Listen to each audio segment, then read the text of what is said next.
From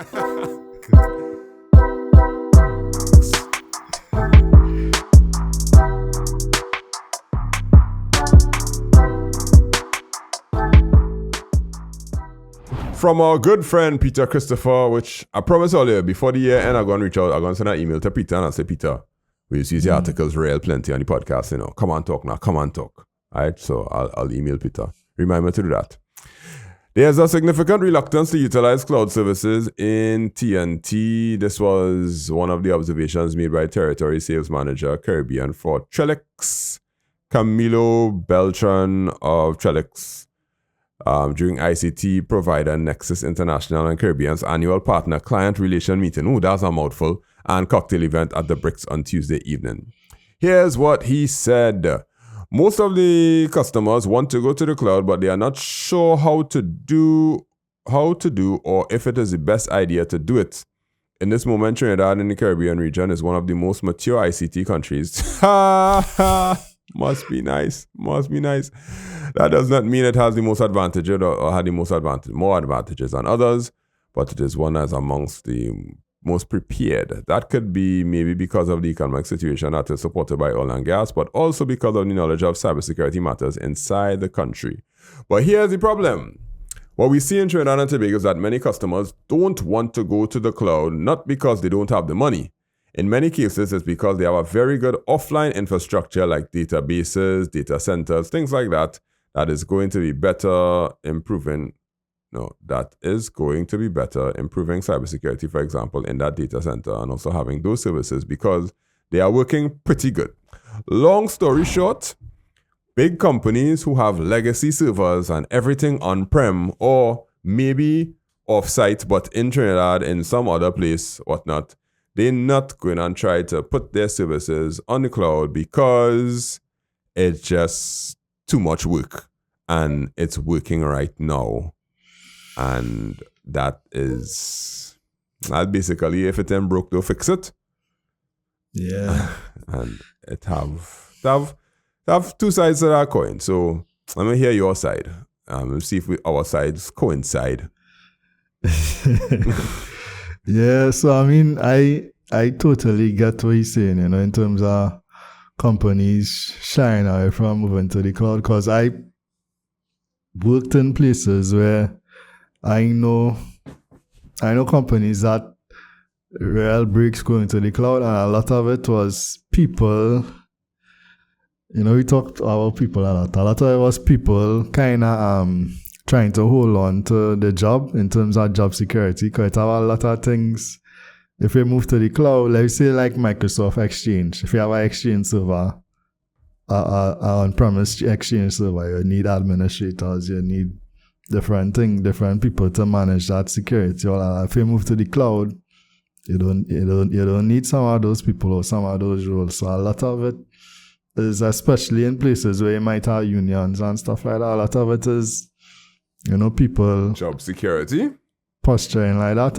And some of it too is the cybersecurity aspect. It have a lot of companies that believe, and whether right or wrong, they believe, once you have things on premise, you have more control over your security, you have more control over your data in terms of data privacy and stuff like that. And they see going to the cloud as kind of giving up some of that, some of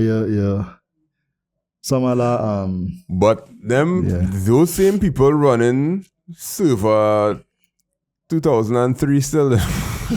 Yeah, and like I know people who do that still, and their excuse, so if you want to call it that, for still doing that is that we run in server 2003, but that behind a firewall and it's not connected to the internet nowhere, so you can still run it. It has no outside connection coming in. But I understand the hesitancy, because just like CrowdStrike, the situation happened with them. When you put all your eggs into the basket of some service provider, that service provider has to have some kind of surety to tell you, hey, now we don't go down, We have all these things in place, we have all these checks in place, and we have all of that drama. to the point where I tend to use the analogy or the example of Gmail, right? Gmail have a 99.9% SLA uptime, right? Saying for that means Gmail could go down for 6 hours a year. And Google has been maintaining that 99.9% SL uptime for, I think there was only 1 year when it went down for more than 6 hours. Or 6 hours, whatever how much hours it is, right? I might be wrong, whatever it is, right? But haven't they proven themselves? Haven't, like, cloud services? Like, the only one that does get real stick is AWS, right? AWS does get real stick from all kind of people, but that's just because of volume. AWS have 40% of all cloud services. Azure have 30. No, AWS have 50. Azure have 30 and Google have 20 or some kind of thing like that. That's basically the breakdown. But because of the sheer amount of people on AWS, you're bound to get more outages or more issues or those sort of things. But for the most part, they don't really go down. Like, they don't really have an issue in terms of loss of funds and downtime and all of these things. And it's way easier for your IT department to manage it on the cloud because all them on-prem things, you gotta set up LogMeIn is the old one. It's called TeamViewer or some sort of remote thing to log into that server to check it remotely. But when it's on the cloud, it's a web interface. You go in the web interface, you check what you gotta check, see if your server working, spin up, and you could pull up your command line inside the web interface and run your whatever diagnostics you need to run to make sure that everything. So SSH into the server. Yeah, SSH, right, SSH into it and all that. So it should be easier. But your not argument, but your point is that will take away a few people's jobs because the man who managing that server for the past 15 years, he has a job and he's permanent. And he not going to reskill to use AWS because why? Well, in a private company, every company say we move into the cloud, you person who dealing with the underground infrastructure, you need to retool and become a cloud engineer. If you don't do it, find an next work. That could work. When, like, say a public sector setting where you have a union, you have certain things you can just, we more or less have to kill somebody before you get fired. Yeah. So let me say you're starting up something. Let's say it's a new government service or a new government office, and they starting up something like, let's say the Ministry of Digital Transformation. And the Ministry of Digital Transformation has to do their proposals and all the proposals and all the things that they have to do. They should basically say, we're going to start cloud first, right? Because they're not going to say... They should, but do you think they are? The hub. Where do you think the hub, that infrastructure are going to be? Probably on premise. I want to say not out. That's perfect example. That's like a startup for different areas in the government.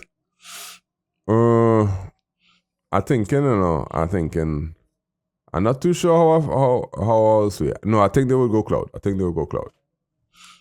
Why they would go cloud? So as you say that, I think the government signed something with Oracle Cloud recently.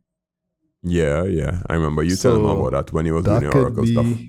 That could be, and I think you could probably find it. That could be an indication of where things probably heading. But it is necessary for them to.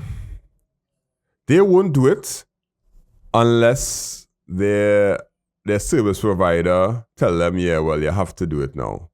So if you're managing a server, let me say you're managing a Linux server, I don't know if the government, they're probably using a Windows server, right? And Windows tell you, you have to move to Azure now because we're not going to support this Windows server. The IT manager have two choices to be like, All right, well, don't support it now. Cool, we'll just, use it because it's working and stand the bounce if cybersecurity problems happen.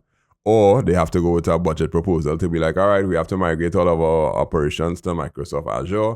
We've been using Microsoft for so long. These are the things that they have. They made this tool for us to clone our servers and put it up on their hosting, and we're going to use it. It's just going to cost us so and so much a month.